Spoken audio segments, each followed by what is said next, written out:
The legacy was so aggressively masculine that a writer once called them wicked male chauvinists. For 2 generations, this powerful patriarchal Irish family considered women ornaments that complemented the men, according to David Horowitz, co-author of The Kennedys, an American drama. It's a very male-oriented family. I mean, it's a family in which the only valid vocation is politics, and the only valid gender really is male. In the 3rd generation of Kennedys, the only male to take on a political career is young Joe, Bobby's 3rd son. But despite his accomplishments, people admire the females of this generation. Caroline Schlossberg, JFK's oldest daughter. Maria Shiver, daughter of Eunice Kennedy. Man, it must have been hard growing up like they did, with a name Kennedy just attached to you like you get a prince of something. So this piece here is called Growing Up Kennedy. Smart title, right? From Evening Magazine.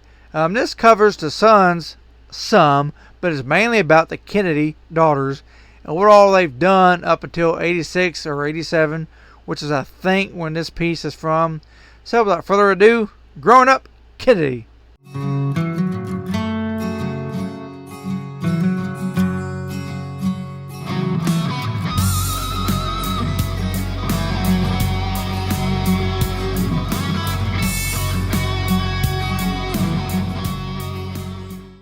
And Kathleen Townsend, oldest child of Robert F. Kennedy. Well, the men have grown up at a time, as the women have as well, at a time when men are supposed to go into politics and be the leaders, and it takes a time for them to change.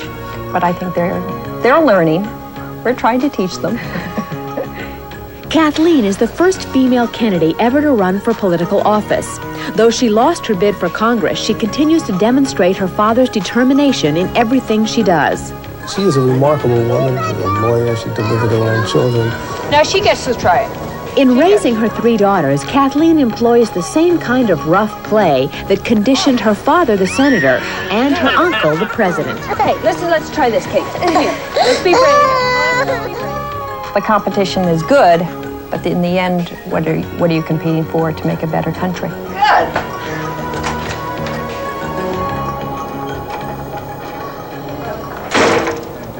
Kathleen also echoes heroic Kennedy beliefs in her work with the Youth Corps, where she teaches young people to get involved in their communities. The idea was, not just what the government can do for you, but what you can do for your country. But while Kathleen performs in the old Kennedy way, her female cousins have excelled in new arenas. Maria Shiver is a popular TV personality, and Caroline Kennedy married Edwin Schlossberg and is now in law school planning a career in entertainment law. In the case of Maria Shiver and Carolyn, they have, as I say, determined a course that's their own.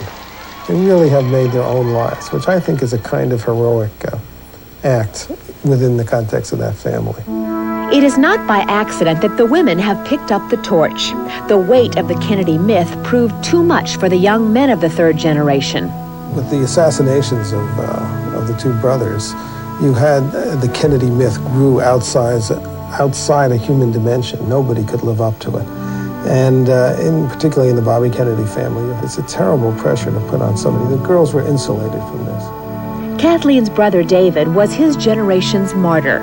He died of a drug overdose in 1984, unable to cope with his family's rejection.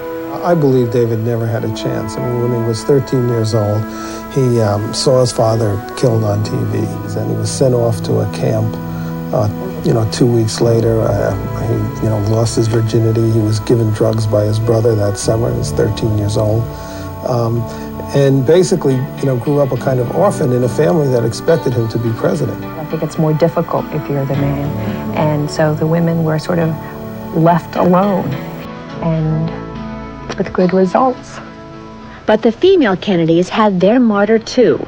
Rosemary, the retarded sister of JFK, was given a lobotomy when her tantrums became an embarrassment to the proud Joseph P. Kennedy. The remarkable thing is that Joe Kennedy, he not only didn't tell Rose that he was okaying this operation, but he then whisked Rosemary off to a convent and told Rose that it was better if the family didn't see her.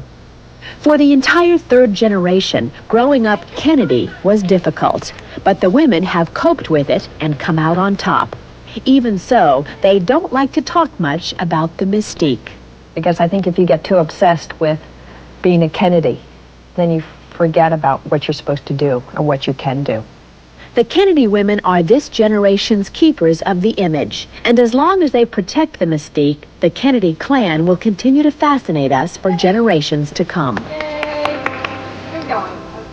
Well, the fourth generation of Kennedy women is well underway. You know, besides Kathleen's three daughters, there's cousin Victoria Lawford Pender. Ooh, she had a girl. That's right. Oh, and then, of course, there's Caroline Schlossberg, who here is out to here. Yes, and I suppose you later know... this year, we'll be having, I believe, a girl.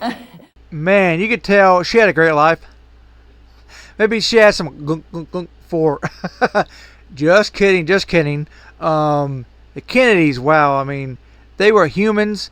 It goes to show whether you're the prince of something, the son of a president, daughter, or whatever, you're still a human. A human family. You're going to have drugs, alcohol, death. Somebody cheated on somebody else. But at the same time, tough life. But I'm pretty sure none of them had to have a job on a weekend. You know, hit bottom in the first car at 16. I'm pretty sure food, clothes, car, whatever education they wanted, whatever college they wanted to go to, Kennedy, go knock up on the door, you come right on in.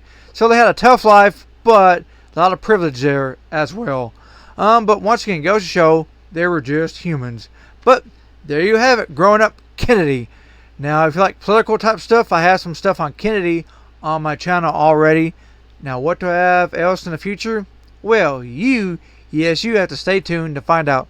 So like this video and subscribe to my channel, because you never, ever know what I have coming in the future. See you later.